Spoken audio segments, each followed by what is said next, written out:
Hi folks, it's Lou from Living Our Dream Now. I got the RV all washed up yesterday, but I can't wax it today because it's raining. So I thought I'd show you some RV dry camping essentials we use on a regular basis. Let's get to it. I'm prior military, and when Melody and I go boondocking, failure is not an option. These two Yamaha generators are quiet. They provide 30 amps of service directly to the RV via the 50 amp connection you see there on the floor. I've even had to use these since I've got my solar installed. We were just this past snowbird season in Magnolia Beach, Texas. We had 3 or 4 cloudy days, and toward the end of our trip there, the boondocking stint, I had to break these Yamahas out to save the day. Number 1 in our RV dry camping essentials are these two Yamaha generators. I have 680 watts of solar on the roof. Let me take you inside the RV and I'll show you the solar system. Our second RV camping essential is the solar system. Like I told you, we have 680 watts of solar on the roof. I had that professionally installed in Quartzsite, Arizona, Discount Solar. They had a real slick way of installing this. They were able to go down through walls I never thought you could go through. They were able to put this is right outside of our bathroom door, outside the bedroom. It's on a wall, and right now I have the shore power disconnected. I've been running the TV and all the lights, and I put the slides out all on battery power, so it is pulling in some solar even though it's raining. It's pulling in 3.8 amps of solar. My batteries are at 13.8 volts, 13.3 volts. The second component of the solar system is the inverter. And I have a 1,000 watt inverter with surge capacity to 2,000 watts. This is a pure sine wave inverter, so you can charge electronics on it. And I simply plug an extension cord into the device I want to run. And the third component of the solar system, and in my opinion the most important, is the battery. I replaced the lead acid battery. It came with the RV with 3 battle-born lithium batteries to give me 300 amp hours of power for the RV. The lithium battery bank made a huge difference in our RV dry camping adventures. For instance, the gas heater has a fan connected to it, and it has a significant power draw on that 12-volt battery. With the lithium battery, you don't have to worry about your voltage dropping when the load's placed on it. And that's the difference you have with a lithium battery bank. And then we have an extension cord that goes right behind the couch there, and the cord from the TV plugs right in. So we're in business when we dry camp. Can watch over-the-air TV or take our cell phones out and stream Netflix right on the big screen TV in the RV. Melody and I love starting our day with a good cup of coffee.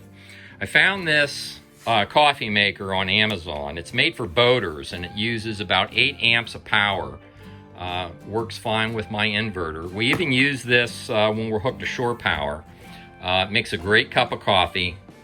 And I liked it so much after we first bought it, I bought a second one for a backup. So we can carry this with us. Do you have any questions on these essentials I'm talking about?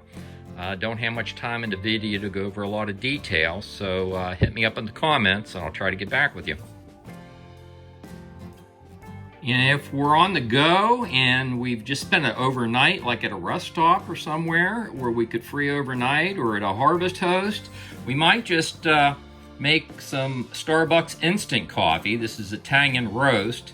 We carry a lot of this on hand, and you can just boil some water on the stove and have a good cup of coffee without hooking up your inverter. Before we leave the topic of dry camping essentials related to power consumption, I wanted to let you know I did do a lot of research before I selected what size battery bank I wanted, what size inverter, and how much solar. And I did consult some professionals. Next, I'm going to show you some RV dry camping essentials related to water. Okay, well, on my garage floor here, you can see I keep these in a container underneath my RV, all in one kit, so I can pull everything out. But this is a pump. This is a water pump. We'll show you that in a minute. But I have 3 collapsible, they collapse up pretty nice, 3 5-gallon collapsible jugs where you can resupply water, 15 gallons worth of water in this case. And then I have a pump that operates on 12 volts. And then I have it's a battery booster with 2 12-volt cigarette lighter receptacles. It even has an inverter on it for 110, and then it has where you can charge like a cell phone. But real handy little device. This right here, this pump, after you fill your water up, and I have had to use this. I was in Louisiana, a tropical storm came through. I only had like 15 gallons of water in my 80-gallon tank because I was at a campground. Well, the power was knocked out and there was no water because this campground needed an electric pump to pump their water, so there was no water or electric in the campground. In addition to running my generators in this campground, I went to a local pilot and filled these water jugs up and then brought it back. And instead of having to manually put that water in my tank, my fill tank of my RV, I simply connect a hose. There's an in and an out. This is the out, this is the in. And hook the pump up to my 12-volt supply, and then pump the water right into my RV from the water jugs. So I've had to use it several times since I've been on the road. Well worth it, especially in an emergency situation to where, you know, you don't have water in your tank. It works for us. And the final RV dry camping essential that I'm going to show you is this water Bandit. If you've ever been to, and I tell you where I've used this is in a national forest campground. I don't know why you would make a water spigot without threads, but I run into it before, especially in national forest campgrounds. So you shove this up on the water faucet, and it doesn't have to have a thread because it tapers down, and then you can screw your hose into here and get your water. I found that pretty useful. It's called a water Bandit. So I hope you got something out of this video on RV dry camping essentials.